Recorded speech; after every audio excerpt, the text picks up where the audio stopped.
Hey friends, it's Gloria and welcome back to another video. I'm very excited to announce that I am co-hosting and participating in a historical fiction readathon, all spearheaded and organized by the amazing Shelly from Shelly Swear Engine's channel. And I have some lovely ladies co-hosting with me, Charlotte, Brittany, and Melinda, as well as Shelly. All the information is linked down below. Please go check out those ladies' channels if you haven't already, because they're all wonderful and we are all historical fiction fans and we all always want to read historical fiction, so why not make a readathon about it? It's super simple to participate. You just need to read one historical fiction in the month of June and that's it. But if you want some prompts and some challenges, each of us co-hosts created one challenge.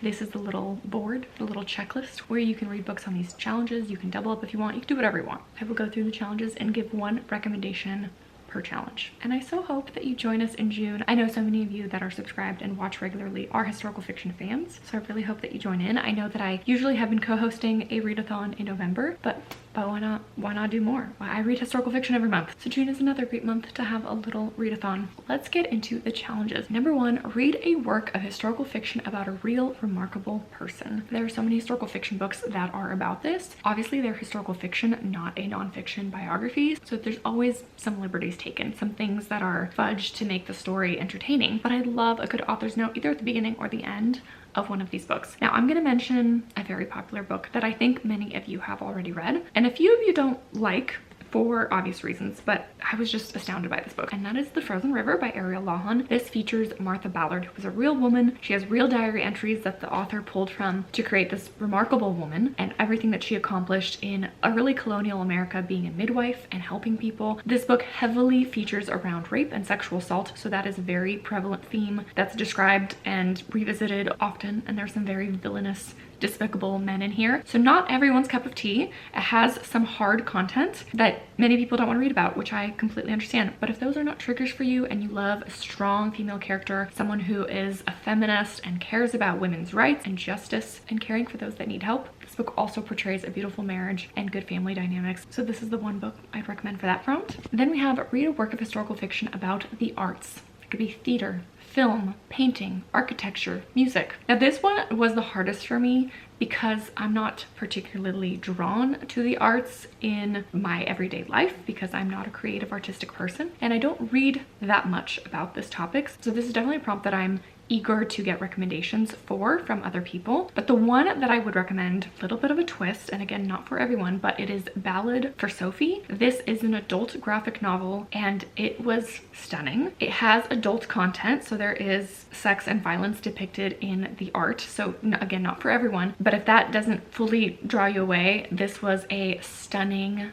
just stunning graphic novel, as well as a historical fiction around the events of World War II, and then an older character looking back at his life. And it is a beautiful story of redemption. And I just remember music being a huge part of the book, so much so that there's a QR code in the back of this graphic novel where you can look up the song on Spotify that the main book features that a character wrote for someone, and you can read this graphic novel with this song playing in the background. And it was just the stunning combination of history and storytelling and art and music, and I loved all of it. And I guess I'm just realizing it is a graphic novel, which is an art form in itself. So this book would highly recommend, again, if you don't mind some adult content. It is not overly gratuitous in the story, it just is featured here and there. It's probably easily skippable too, so have that in mind. Next is read a work of alternate historical fiction. So a historical fiction, but what if the events were changed? I have read very little in this specific area of historical fiction, but I'm really interested in it. I can think of two books that I thoroughly enjoyed and loved and had a wonderful time with, and then a couple I've tried that weren't as successful for me, but I'm always eager to learn more. I got captivated by alternate historical fiction by watching the show The Man in the High Castle. I know there's a book, I haven't read the book, I heard the book's not that great, but the one book that I would recommend that is alternate historical fiction is Stephen King's 11/22/63, a book that I never thought I'd read, an author that I never thought I'd read, and I read this 2 years ago, maybe last year, and it was one of my favorites of the year. It was such an astounding read. It is a thick book with lots of pages and so much details, and some of it feels maybe excessive at times, but you're so swept up in the story about this man who goes back in time to try to change the events of JFK's assassination, November 22nd, 1963, and everything leading up to that, and changing history and how does that affect the future. So a little bit of that butterfly effect. It was such a wild ride, and it is a little bit darker, has some gruesome violence in it for sure, but it was so well done. One of my first Stephen Kings. I can't say that I'm really drawn to read more of his stuff because I'm such a wimp when it comes to horror books, but that one was just kind of on the line and it was such a great time reading. So I would recommend that if you're into jumping into a big beast of a book. Next is read a work of historical fiction with dual timelines. One of my least favorite tropes when it comes to historical fiction, if I'm honest. Very few books that are dual timelines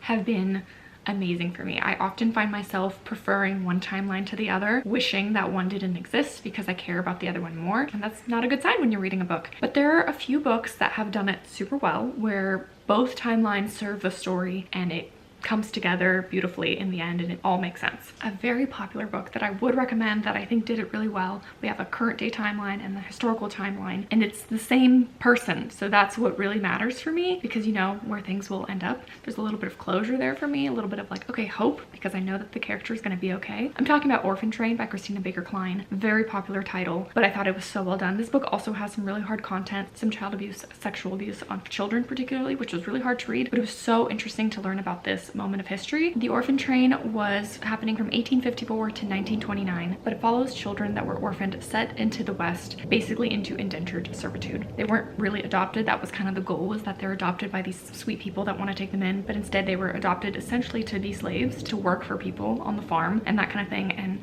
it follows this one girl and her whole story. So sad, but I loved it, and the dual timeline really worked in this one. And the last challenge is to read a work of historical fiction about a specific event. One was my prompt that I came up with, and again, very open, very broad. So many books can work for this.